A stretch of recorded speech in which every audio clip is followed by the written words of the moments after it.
It's the Metro on WDET. I'm Robin Vincent. Detroit's police department has been on a winning streak. Homicides in 2025 hit their lowest point since 1965. Carjackings dropped by nearly half. The department is pursuing national accreditation. But over the past 2 weeks, a different picture has emerged. Not from the streets, but from inside the department's own forensic operation. At recent meetings of the Board of Police Commissioners, former forensic technicians came forward to describe conditions inside Detroit Police's Crime Scene Services Unit. What they described raises serious questions. Ones about safety, about evidence handling, and about whether the integrity of criminal cases has been compromised. A state workplace safety agency has already cited the unit. A resident has sent those findings to city council members, police commissioners, and the Wayne County prosecutor. And a commissioner who tried to visit the facility says she had to wait 2 weeks and was still unsatisfied with what she saw. Outlier Media's March 31st newsletter first reported on these complaints. Outliers Detroit documenters are a fixture at the Board of Police Commissioner meetings, and Detroit documenter Crystal Mitchell has been following this story. The first thing I would want to say is I was completely blown away by the bravery of the men and the women that chose to collectively stand up and share their, experiences. And also watching and listening to them, I wondered, how many cases have been compromised?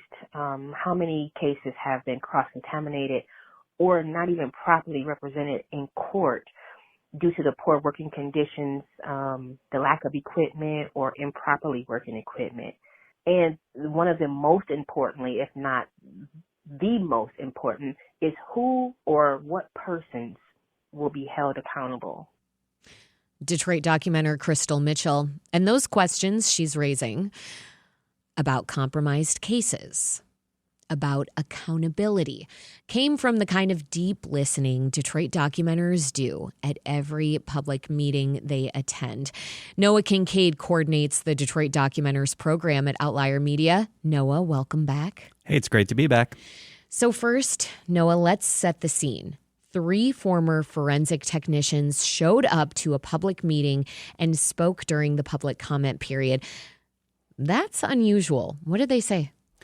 Oh, man, a range of problems at this facility. They talked about lacking basic tools and equipment, not being provided gloves to wear when handling biohazardous scenes, blood, standard operating procedures being ignored, chain of custody not following best practices with evidence. And, one of them described it as their dream job when they first started, but that they left because the working conditions were so poor. Another said they really feared retaliation anytime they raised complaints about the conditions. Current employees actually submitted anonymous letters because of the deep fear they said they had of retaliation. And then a third former technician that spoke talked about operational safety failures at crime scenes. When they would go out to the scene of a crime to collect the evidence and process it, they said, they were situations where suspects were still there present on the scene. Firearms had not been recovered from those individuals. There were unauthorized people going in and out of the secure perimeter where they were trying to process the scene, and it was putting them at risk. So these former forensic technicians are describing some widespread failures. Yes. One thing that jumped out from the public comments is how these technicians are trained, or I guess rather how they're not. Yeah, how they're not. So first of all, the barrier to entry to this job is fairly low. They're required, these techs to get hired are required to either have or be working towards a 4-year degree in physical science. And that's it. That's all they need. They're supposed to get training when they first start, and then they're supposed to get training every other year. But there was no timeline for this, and it just wasn't happening. one of the former techs that spoke talked about like it being an eye-opening experience when he finally did go to this accredited training that was being held by the FBI. It was after he had worked for a year in this unit. And he said it was eye-opening to all the different ways that they didn't meet just baseline standards for processing crime scenes and handling evidence. So a year after working, this person finally was getting a window into proper standard protocols and procedures. Yes. Now, Noah, we should talk about where this work is happening too. The Crime Scene Services base is located on Mount Elliott in Detroit. It came up repeatedly, the location, in these discussions in a way that I think might surprise people. Yeah, they called it a garage, right? Everyone called it a garage. Police commissioners called it a garage. The people who work there, they talked about this is a building that has that commonly leaks. There's flooding. There are bug infestations, and it's just an unsafe place to be handling biohazards.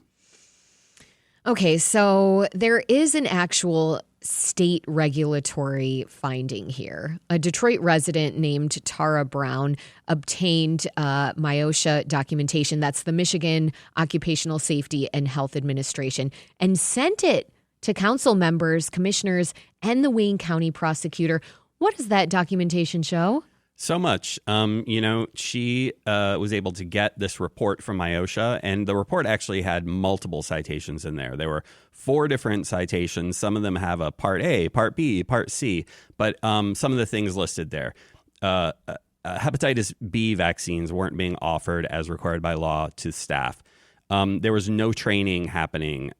There was a work injury log wasn't being filled out. It just had dates, but not like who was injured or what the injury was.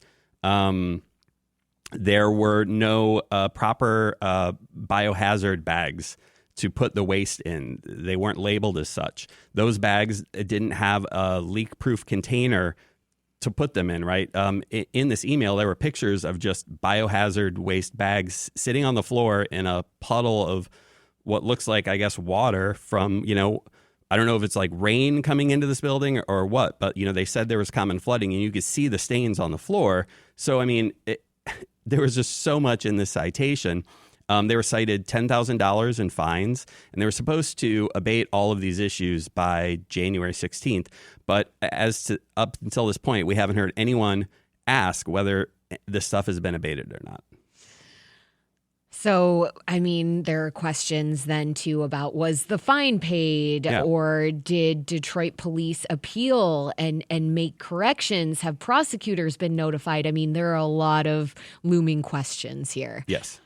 It's the Metro on WDET. I'm Robin Vincent. My guest is Noah Kincaid, coordinator for the Detroit Documenters. We're talking about alarming conditions inside the Detroit Police Department's Crime Scene Services Unit. That's a facility that's been cited by the state for workplace safety violations. And it's where former forensic technicians say evidence handling doesn't meet basic standards. Now, Noah, a police commissioner tried to get ahead of this. Commissioner Victoria Camille said she was already aware of these allegations and she requested to visit the facility, but that visit didn't go smoothly.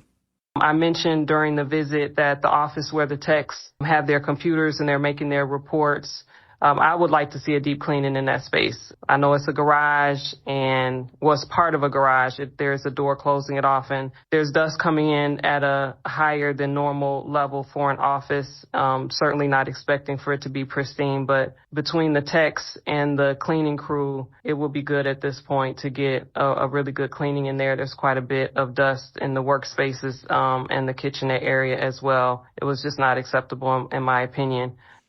It wasn't acceptable in her opinion, but she wanted to see the facility in its actual state in real time.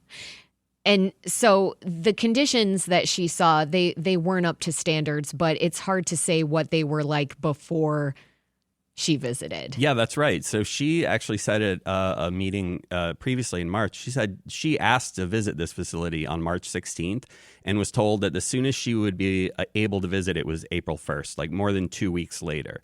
And so, she didn't get to witness it in its state. She was met there.